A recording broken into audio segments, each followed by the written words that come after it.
This is the next in our series of interviews for the Drake Challenge, and today I have with me Arron Perriam, who's the CEO of Kaleidoscope. Yeah, National Program Manager. That's what you want to tell me. Right, so Aaron's going to tell us a little more about Kaleidoscope and what they do and their work with New Zealand Spinal Injury Trust. Thanks very much, Suzanne. Well, Kaleidoscope was started about 7 years ago, and it provides early intervention vocational rehabilitation for people who, everyday Kiwis who just happen to have a serious spinal cord injury. It's between sort of 90 and 120 Kiwis a year have a serious spinal cord injury known as para or tetraplegia, and they end up in New Zealand. We have 2 spinal units, so one here in Auckland or at Burwood in Christchurch. And so Kaleidoscope has a team of consultants based at both those spinal units, and we engage people when they're first admitted to the spinal unit. So obviously, if you have a spinal cord injury, you're thrust into a whole new world of doctors and OTs and physios and nurses and psychologists, and some of the people we meet from Kaleidoscope are vocational consultants, so we really care deeply about people's lives, I guess, beyond the spinal injury. Once they're discharged from the spinal unit, it's about successfully returning back to work that you love and back to the life and your life roles that you love, stuff that really matters to people. So our consultants pop in and talk to newly injured people in the spinal unit around how they might eventually return to work once they're discharged. Now, given that a spinal injury is a pretty major thing, and people are often in the spinal unit for could be 3 to 6, 9 months even, the return to work proposition isn't something that's short term. It isn't about chatting with someone and then returning to work within weeks or months. It often can be a year or even 2 years before someone gets back to meaningful employment. The critical thing for us is that it's meaningful employment that people love. And it's not just back to a crusty old job that doesn't enthuse them and excite them. So, do many people change their work, or do you find most people go back into the same sector? It's a good question.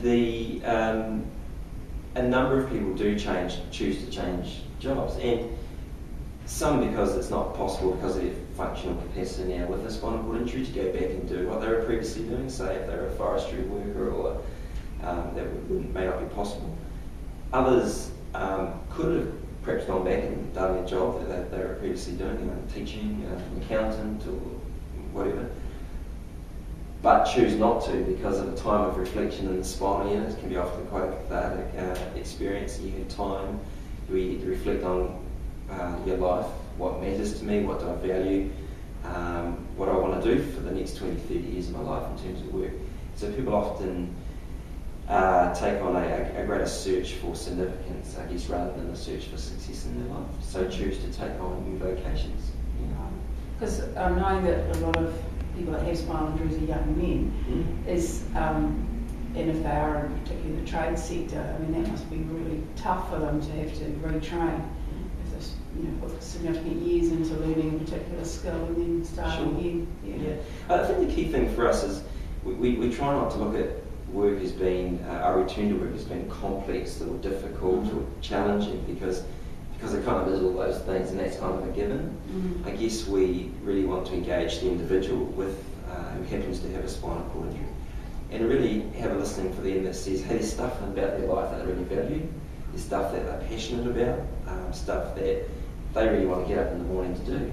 And it could be a hobby, it could be something creative, it could be sports based, it could be around the value of wanting to make a difference in the community, or whatever it might be. So Kaleidoscope's focus is really to engage the hopes, the dreams, the aspirations, the values, the motivators, the satisfiers of an individual, and to help bring those things together in the context of what might that mean in terms of vocation. Rather than work and paid work. Rather than work.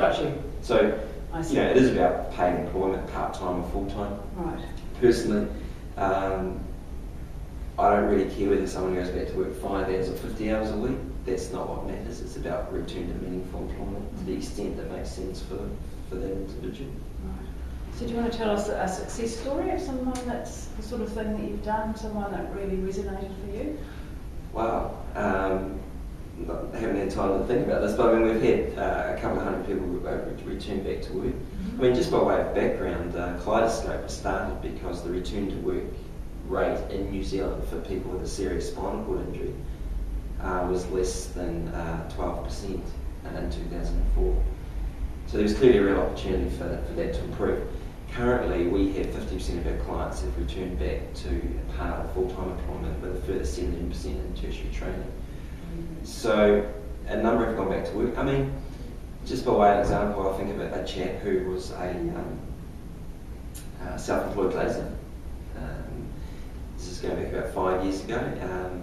His name was Ray. They'll be sharing the story. It's just an example of how we work. I guess Ray was a self-employed glazier. Had a serious spinal cord injury, was in paraplegia. And it was actually my client when I was doing some client work, and I worked with Ray, and I said, hey, what is it that sort of, floats your boat? What is it that matters to your life? Those types of conversations. And he said, look, I know I'm a glazier, but I think what I'd like to do is become a priest. Wow. And I'm like, well, it's a natural progression, isn't it? You're a glazier one day, and you're going to be a priest the next day. But what's important there is that, hey, it mattered to him, therefore it matters to us. And if it's one of the fundamental things I guess about Kaleidoscope, it's really engaging and honouring where that individual's at, and not prejudging it there because he's a glazier, he'll go back to being an administrator in a glazing office or something. So I said, great, to be a priest, so it's like, well, how do you become a priest? Where do you train? How much do they get paid? What qualifications do you need? How do you get a job once you are qualified? And so, in honouring him, he went away and he did that research for a couple of weeks and came back and said, Arron, I now know that I have one of the options. I can go to Baptist Carey College here in Auckland. It's going to take me 4 years to get a degree in theology, and I have to move my family, and you don't get paid a lot, and getting a job is actually quite challenging. And he actually then decided that being a priest wasn't probably the ideal option. And but the important thing was there that because he had worked that through for himself, he then was able to put that aside and move on to what the other opportunities might be. I mean, long story short, he did end up going back and working for a large glazing company that he previously supplied him with glass. And he, I understand he's the South Island regional manager of some part of the department, and he's gone on and done very well. But it's kind of an example of how important it is to honour an individual wherever they're at, whatever they come up with. It's the old saying, wherever you're at today is the perfect place for you to be. And what about people that don't have an injury but get an illness that has them end up being in a wheelchair? Well, in New Zealand, that's it's the poor cousin if you have a spinal illness, really. If you have an accident or injury through, say, workplace or playing footy or a motor vehicle accident, you're covered by ACC. So if you're working, you can get 80% of your earnings-related compensation and pay for your wheelchair, and perhaps housing modifications, maybe possibly workplace modifications. So there's a lot of rehabilitation investment by the state. However, if you are injured, if you have a sort of spinal illness, then you come under the Ministry of Social Development, and you're essentially on what they call an invalid's benefit. So just by definition, you're invalid, which seems hideous, and you get sort of a fifth of the level of investment. So it's much harder. So Kaleidoscope helps people with spinal illness as well as the spinal injury. Exactly. So when Kaleidoscope was started, we got a contract with ACC to provide vocational services to people under them. But we made a decision that we would work with everyone right from the get-go. When you go into the spinal unit, you go into a room, there'll be 3 or 4 people there. You might have 2 that are ACC, and you might have 1 or 2 that are non-ACC. It would just be unjust to work with some and not with another. So we always made a commitment to work with everyone. Now, we have a contract in Christchurch to work with those in non-ACC, but in Auckland we don't. And so that's a direct cost back to Kaleidoscope as a business, and part of the Drake Challenge, and part of why we're so grateful and privileged to have Drake International as an organisation coming on board to support the New Zealand Spinal Trust and Kaleidoscope is that the funds raised from the Drake Challenge are going to go and support the Kaleidoscope program, particularly here in Auckland, for those non-funded clients and for other activities across our clients across New Zealand. Right. So if you're involved and you're part of Drake and you're contributing in some way, then really appreciate your efforts. It's really cool. It's making a difference. What sort of illnesses have you end up in a wheelchair? Would it be spinal cancer? It can be transverse myelitis, syringomyelia, spinal myelitis. I'm sure I mentioned that. They are infections that, I'm not a doctor, but they're infections that can happen in the spinal column. So anyone could just get them, totally random? Absolutely. One of our staff, Mika, who works with us as a consultant, she's now married and has a couple of children.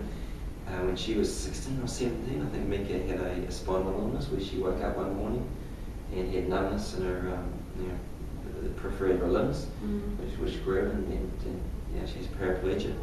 So a non-accident, but a spinal illness. And just as traumatic. I mean, it does seem particularly unfair. So does Kaleidoscope work with ACC to sort of lobby for spinal illness as well as spinal injury, or is that getting sort of too political and too hard? Well, I think it's both political and it's definitely been considered too hard by many. There are some great, certainly at the political level, the issue has been discussed. To answer your question, Kaleidoscope isn't directly involved in that, but people like Minister Ruth Dyson and others are certainly very aware of that and have lobbied and raised the issue. But it becomes very complex and very costly. And if we can help people right now with money, that's what makes a difference immediately, rather than waiting for politicians to come around to the party. Absolutely. Right. And so how many people would you be helping a year? Well, as I said, there's around 90 to 120 new injuries a year. We would engage with 70-75% of those clients. Right. So it's those who are working age, 16 to 65 upward. It's those who want to work with us, which is the majority. And why is work particularly important to someone who's had a spinal injury or illness? It's a good question, Suzanne. I mean, why is work important to any of us? I mean, is how I frame it, I guess. You and I, we work for whatever reasons we work for. We don't presuppose we know why someone with a spinal cord injury would work. Someone with a spinal cord injury is still a Kiwi, no different than you and I. So it's really around having a conversation with them that would help us understand why is it that you worked? What is it about work that worked for you? And that came back to those motivators. I think following a spinal cord injury, the return to work conversation historically had really never taken place. There was too much of a poor bugger syndrome out there, I think, against caring, empathetic Kiwis who thought, hey, if you've had a serious spinal cord injury and now you're in a wheelchair, then you're buggered. Life is difficult, life is tough, and to expect someone to go back to work was probably just a little unkind, maybe. Whereas we, and people with spinal cord injuries tell me that, hey, they have a spinal cord injury, but they're no different than any other Kiwi. So therefore, work to some extent is as important to them post-injury as it was previous. Of course. Why would it change? What changes? It's not like you've had a personality transplant or you've become... It's still got your brain. I mean, that's why Rhett, who's on our poster, is so inspiring, because he's a public speaker. I mean, what else does he need? He still can talk, he's still totally there, and he can really inspire people and teach people about health and safety, and he's totally candid about himself and what happened. I mean, doesn't that galvanise people more than anything?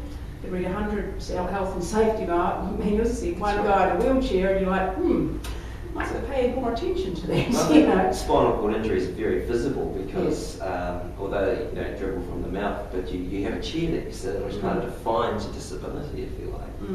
But it doesn't define you as a person. No. It simply is a form of ambulation.